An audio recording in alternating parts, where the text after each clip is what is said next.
غوث اعظم دریائے دجلہ پہ کھڑے تھے تو غریب رو رہا تھا. فرمایا کیوں روتے؟ اس نے عرض کی حضور غریب ہوں، ملا سے کہا تھا دھار سفر کرا دے ادھار، اس نے کرایا نہیں، رو رہا ہوں کہ پیسے ہوتے تو رسوا تو نہ ہوتا، ضروری کام تھا دریا کے اس پار. غوث اعظم دوڑے گئے، 100 دینار لائے. ملا واپس آیا تو اس کو 100 دینار دے کے کہنے لگے یہ پکڑ لے، آج کے بعد کسی غریب کو منع نہ کرنا، جو غریب ملے اسے عبد القادر کے کرائے پہ سفر کرا دینا. زندگی سخاوت سے بھری ہوئی تھی تو آج بھی ان کا آستانہ سخاوتیں بانٹ رہا ہے، آج بھی ان کا دربار سخاوتیں بانٹ رہا ہے. آج بھی ہمارے کچھ دوست گئے ہوئے ہیں بغداد شریف، کہتے ہیں یار قربان جائیں، ساری دنیا دیکھی ہے.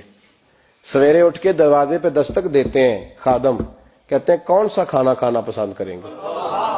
یہ عبد القادر کا آستانہ ہے، یہ غوث پاک کا دربار ہے. آپ جو کہیں گے وہ پک کے آپ کی میز پہ پہنچے گا، اس لیے کہ یہ غوث اعظم کا دروازہ ہے. یہ قیامت تک کھلا ہے، فقیروں کے لیے، غریبوں کے لیے، مجبوروں